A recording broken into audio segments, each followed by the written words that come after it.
buenos días. ¿Cómo están? ¿Cómo les fue en sus reflexiones sobre historia cultural? ¿Tuvieron una oportunidad de revisar algún texto de lo que se les recomendó? ¿Cómo les ha ido?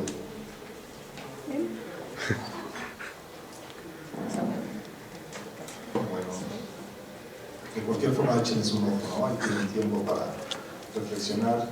Y entonces, bueno, siguiendo la tónica de ayer, ¿no?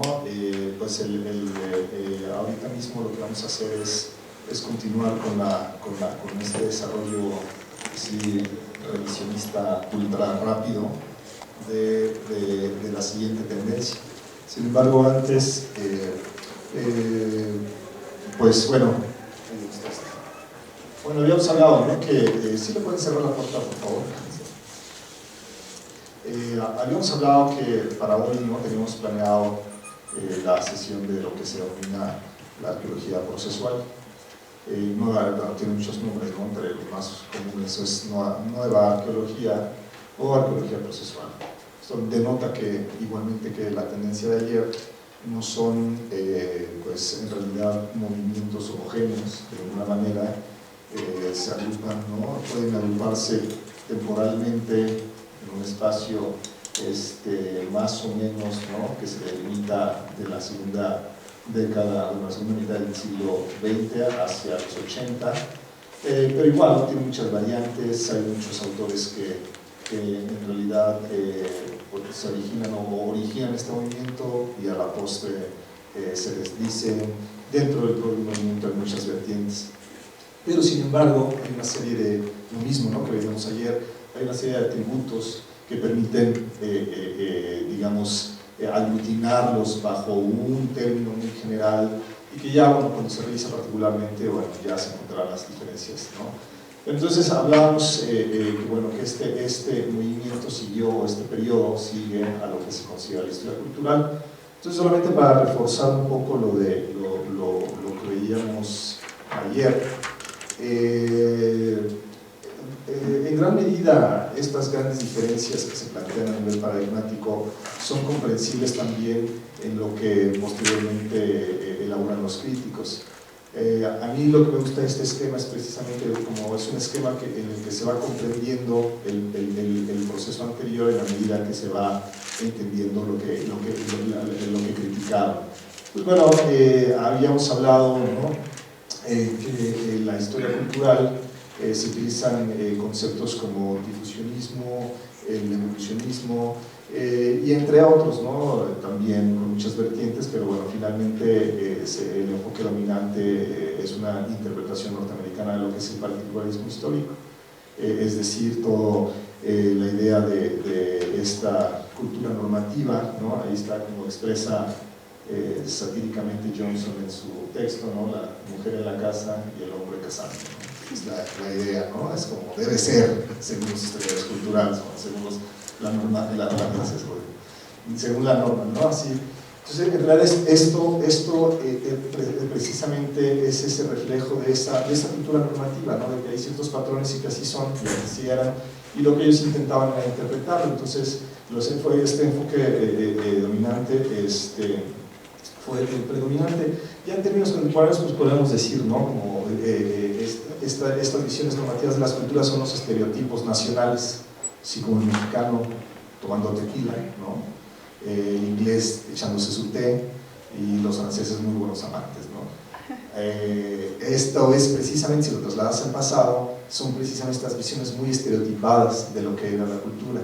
Entonces, esto es precisamente la visión más normativa, en donde parecería que todas esos pingüinitos que veíamos ayer, ¿no? Actuaban exactamente igual que todos los mexicanos, tomamos tequila, ¿no? al amanecer. Entonces, estas son precisamente las visiones que en el fondo, bueno, esta versión de los estereotipos nacionales es muy simplista, pero en el fondo también estas visiones normativas es lo que estaban buscando, ¿no? Que es lo que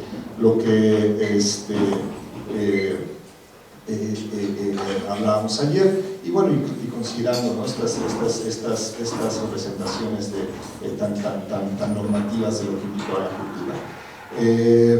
Habíamos hablado también que ya hablando particularmente de la arqueología, porque los otros paradigmas eran básicamente un paradigma científico que predominaba en la época, ¿no? Un paradigma de trabajo. Ya particularmente cómo se utilizó este paradigma de historia cultural en la arqueología, pues tiene que ver precisamente con este cúmulo de culturas que existían, que en realidad nadie sabía cómo estaban, y que pues estamos hablando de hace 100 años, ¿no?, de investigación, y que había un proceso de conocimiento y de prácticamente de inventario. Entonces, una de las partes más importantes que se establecieron pues fue la identificación de culturas a través de estos restos materiales de los que hablábamos. Dentro de las metodologías particulares, pues se acuerdan, ¿no?, la seriación tipológica, que era básicamente la forma de tratar de ubicar en el tiempo estos diferentes periodos, que eran relativos, pero que finalmente la intención era ubicar particularmente en algún momento determinado estas diferentes culturas, y como lo veíamos en el caso de estudio que nos presentaba Manuel Gamio, ¿no?, en el sentido de que pues, sí, hay una clasificación muy grande, y que esa era parte del trabajo que hacían estos historiadores culturales. Pues la creación de las secuencias culturales regionales, lo veíamos, ¿no?, lo mesoamericano, posteriormente, bueno, lo nasácido, lo inca, qué sé yo, ¿no?, una serie de clasificaciones que trataban de agrupar precisamente estos diferentes rasgos que iban encontrando. La clasificación de artefactos en realidad fue un elemento que se incorporó realmente a la investigación de una forma mucho más sistemática. La clasificación, ¿verdad?, nuestra herencia como arqueólogos contemporáneos tiene que ver en gran medida con este panorama, que es un sistema clasificatorio realmente muy puntual en términos de los registros, ¿no? El registro arqueológico tiene que ver también con esta época de cómo se elaboró un registro, y eso que hacemos ahora, independientemente del enfoque teórico que aplique uno en la arqueología contemporánea, la clasificación de artefactos es una cuestión esencial que sigue estando realmente vigente y que es parte esencial de la investigación arqueológica. Y bueno, otra de las cosas era esta identificación de los tipos ideales, ¿no? La cabeza olmeca inmediatamente desmontaba a lo olmeca, la cerámica naranjado delgado inmediatamente lo teotihuacano, y esa serie de rasgos, ¿no? Esta es la identificación de los tipos, y era básicamente la esencia de estas historias. A nivel regional, pues es lo que obteníamos, los mapas, ¿no? El trabajo consistía en realidad en hacer listas, identificar esos tipos que estaban ahí subyacentes detrás de los materiales para la elaboración de estas grandes áreas culturales. Pues ya saben, se hace un listado de elementos y se proponían las diferentes culturas. Hasta aquí lo que habíamos tenido es que, pese a esta sofisticación en términos descriptivos de los diferentes rasgos, ya sea materiales, ¿no?, lítica, conchas, cerámicas, lo que teníamos era un gran problema en términos de la clasificación del tiempo, o de cómo ubicar en el tiempo estas diferentes culturas.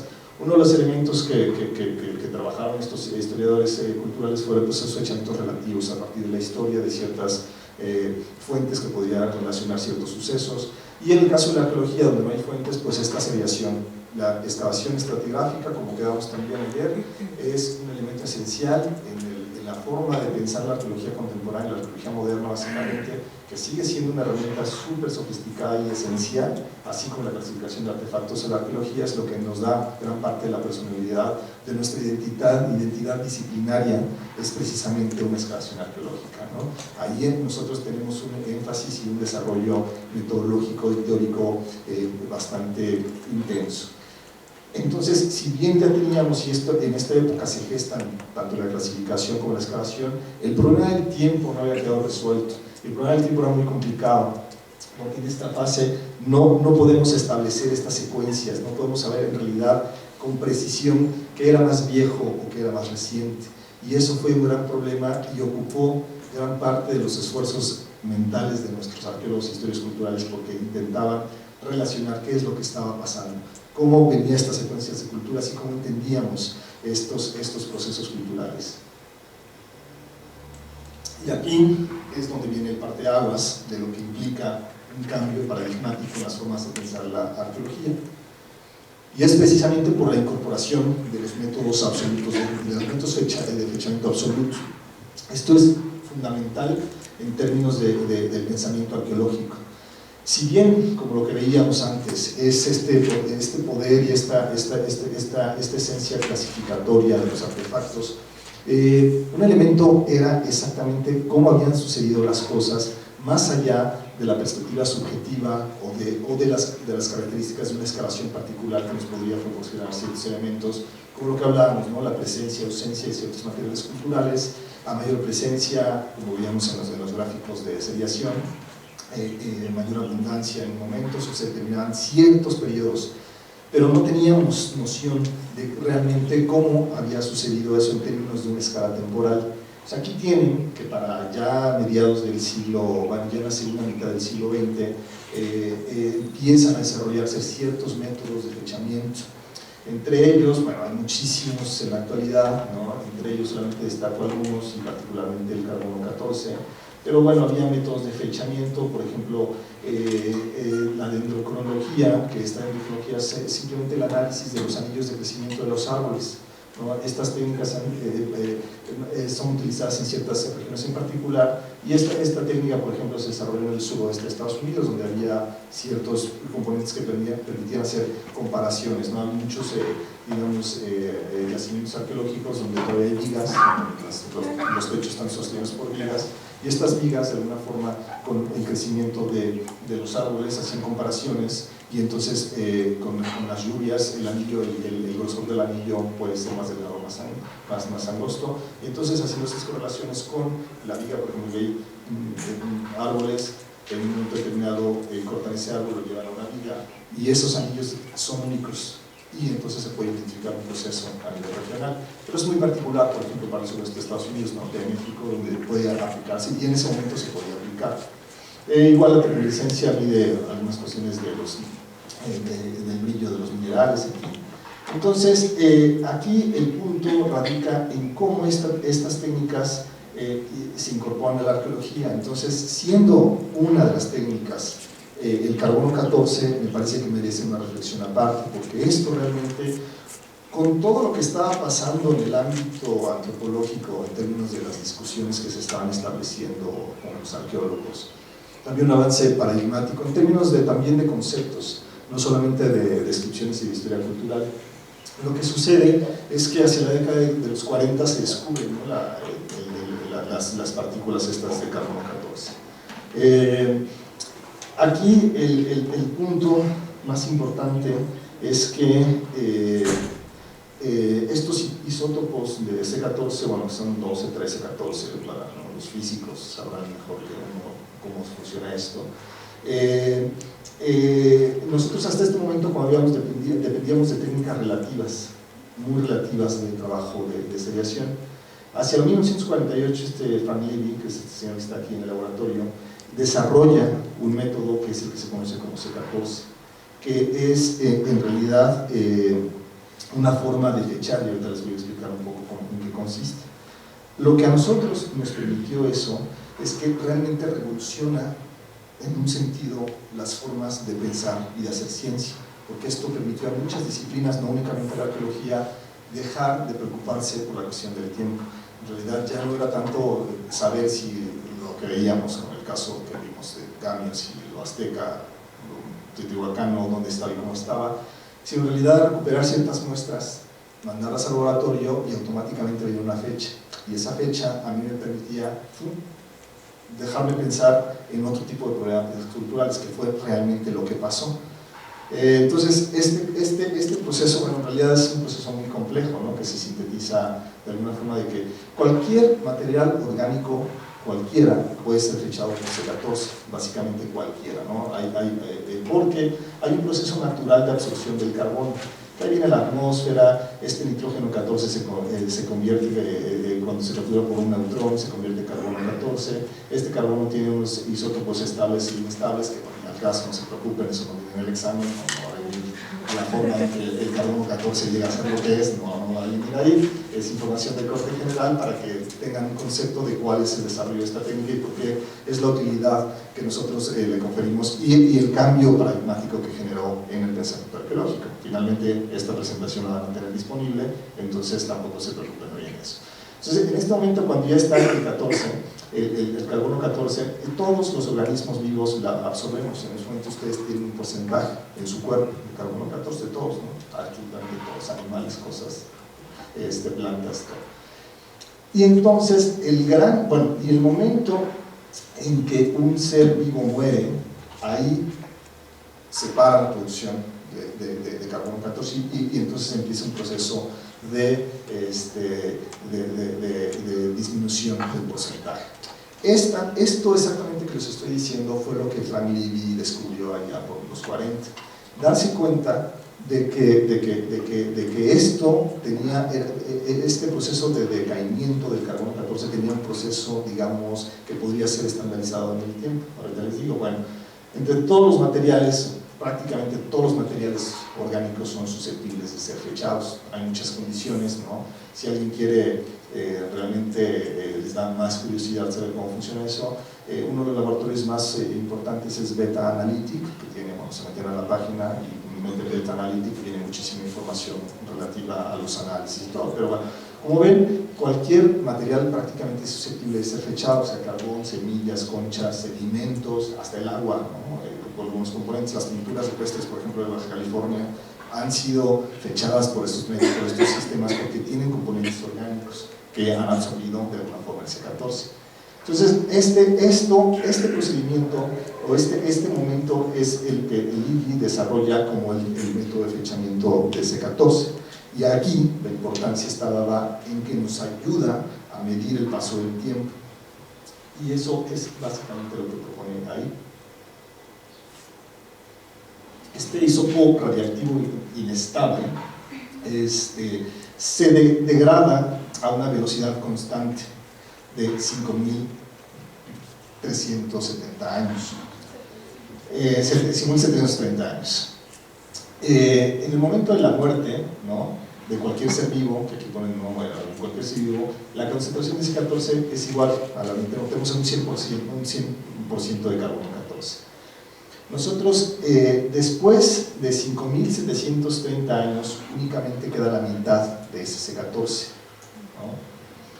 Y luego, y así en una velocidad constante, hasta alcanzar bueno, finalmente, como todo tiene limitantes, y esta técnica de carbono 14, que es una de las más, ya les digo, de las más, digamos, de las más útiles, pero no la única, se pueden fechar contextos más o menos hasta de 60.000 años, porque a partir de la muerte, a 60.000 años, prácticamente se ha perdido nuevamente todo el C14 y ese C14 se ha convertido en nitrógeno nuevamente y ya no hay que fechar.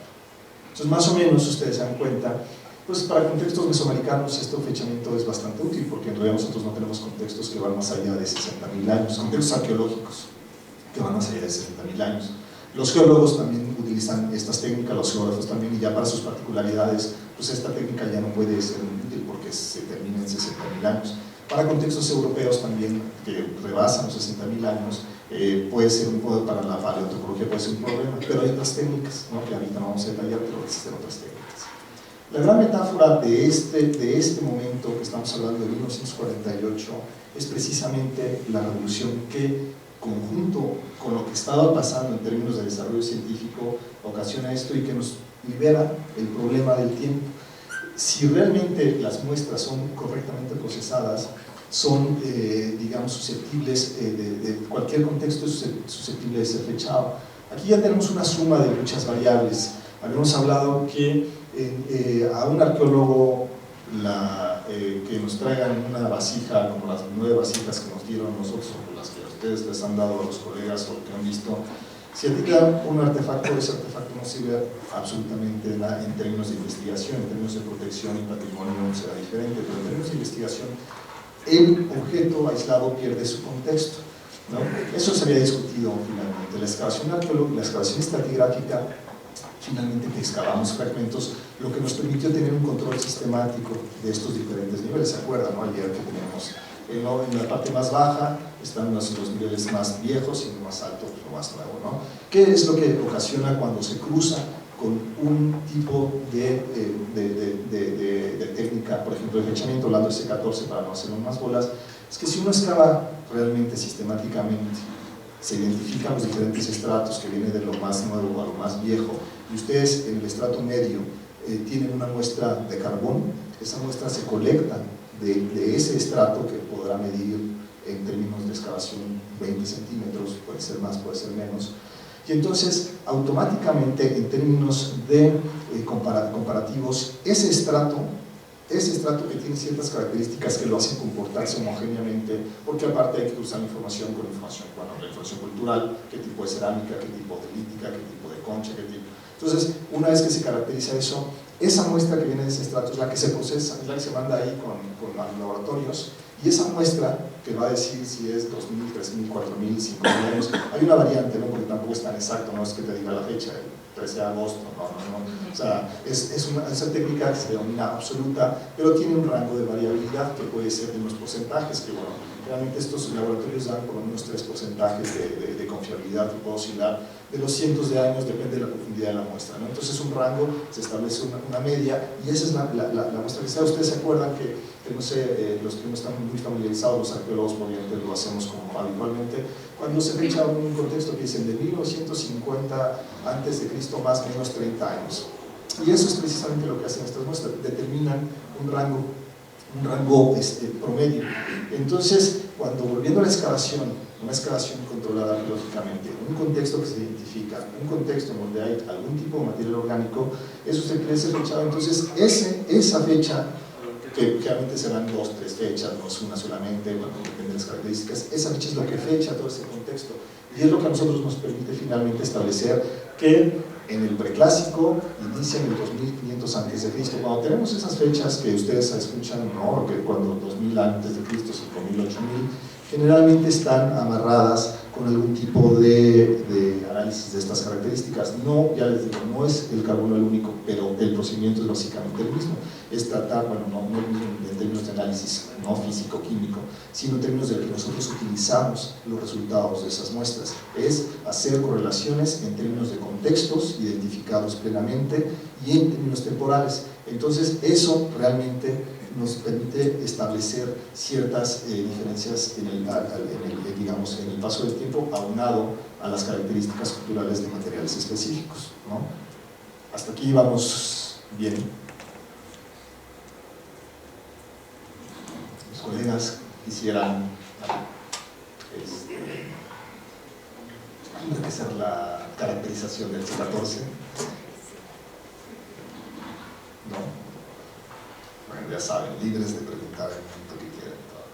Entonces, bueno, ya con este momento, obviamente, finalmente lo que nos liberó fue precisamente pensar en otras cosas.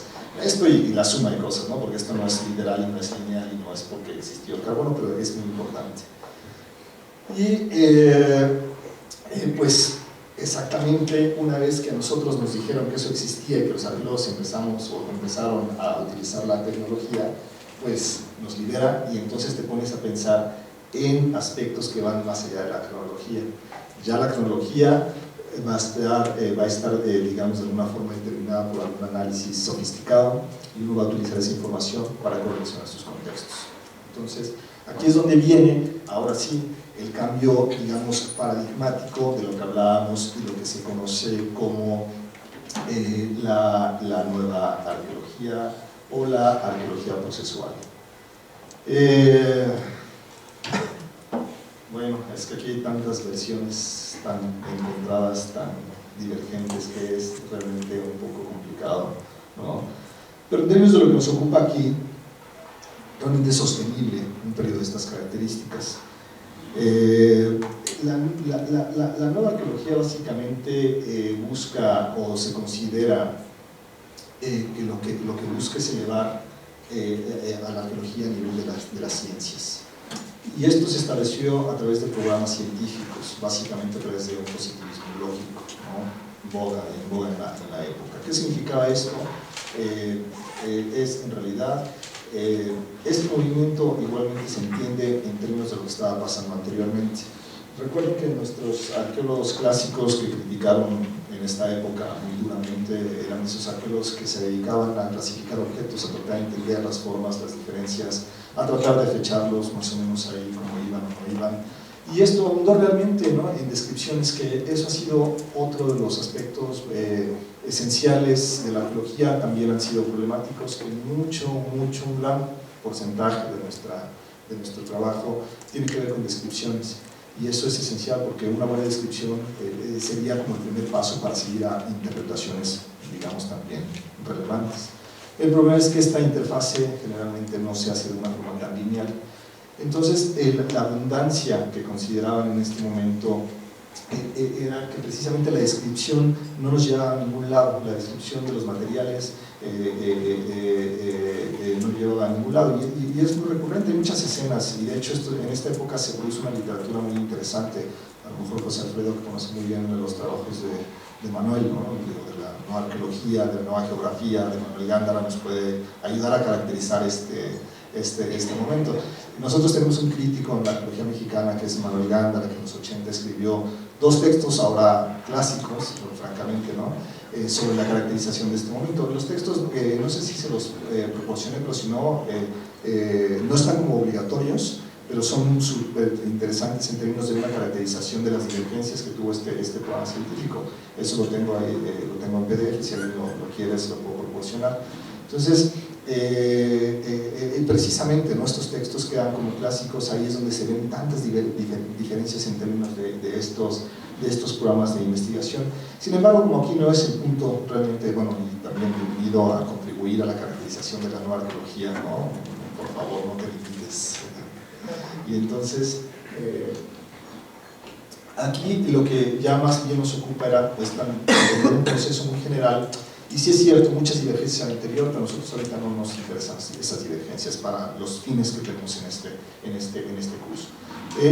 La idea es comprender que a todo este cambio a nivel, digamos, cultural, científico, este desarrollo, ya estamos aquí en un periodo que tiene que ver ya más con la posguerra. Ya estamos hablando más de los 60, empieza desde los 50 a cuestionarse un programa. Hay un trabajo muy interesante que ya plantea desde 1948, Walter Taylor, que hace un estudio integral de la arqueología, ya está planteando que las descripciones propias de los historiadores culturales en realidad no nos están ayudando a comprender la variabilidad de la cultura humana. Eso nos está enseñando de que en realidad hay muchos materiales culturales, pero ese no es el objetivo de la arqueología. Entonces, el punto es esencialmente elevar a la arqueología a un estatus de ciencia y llevarlo a un nivel de explicaciones. Estas nuevas arqueologías, como les digo, tienen muchas formas. Inicialmente proponiendo un programa que tenía que ver más con la filosofía de la ciencia. Los arqueólogos y muchos investigadores se juntaron o trataron de entender a los filósofos y aplicar cierta parte del positivismo lógico, sobre todo ejemplo, a la arqueología. Hay un texto, bueno, ya les digo, esta época es muy rica en literatura, se produjo muchas cosas, y hay arqueólogos que soltaron la pluma y que realmente contribuyeron a hacer relatos verdaderamente interesantes sobre estos procedimientos. Hay un texto de Ken Flannery, que bueno, no es el que vamos a ver ahora, donde hace una caracterización de este momento, precisamente de este momento, de estos cambios paradigmáticos, a nivel más bien narrativo. Es muy interesante. Tampoco lo puse en las lecturas obligatorias, no los quiero saturar, pero que esté interesado. Ahí caracteriza, ¿no? Se llama, es como The Marshalltown, es un tipo de cucharilla característico que se utiliza para excavar, bueno, para muchas disciplinas, pero es una cucharilla. Nosotros trabajamos, de hecho, el arqueólogo, uno de sus instrumentos esenciales en excavación es una cucharilla, que son de las pequeñas, no sé si las ubican. Particularmente en Estados Unidos hay una marca que se llama Marshalltown, y entonces este artículo se llama La cucharilla de oro, la Marshalltown de oro, de Marshalltown Gold. Y aquí es la parábola de la arqueología, y mete a 3 personajes. En este texto Flannery mete a 3 personajes, que sería el representante de la historia cultural, el representante de la nueva arqueología y el representante de la naciente nueva arqueología postprocesual. Y cada quien, ¿no?, en un relato ficticio, en un vuelo que va de San Diego hacia Michigan, hacia el norte de Estados Unidos, en realidad establece una discusión muy interesante que valdría la pena que la revisaran, porque ahí deja entrever de una forma narrativa muy interesante cuál es justo esta transición, ¿no? Entonces, bueno, en este momento lo que pasa es que si bien al principio buscaban hacer una diferencia, igual lo mismo, ¿no? Los arqueólogos que proponen estos cambios paradigmáticos no se etiquetan a sí mismos en esa fase como nuevos arqueólogos, como arqueólogos procesuales, sino son los críticos que van sumando estas posturas. Básicamente, en la primera parte, por así decirlo, se utilizó más este positivismo lógico de llevar el estatus, ¿no?, de la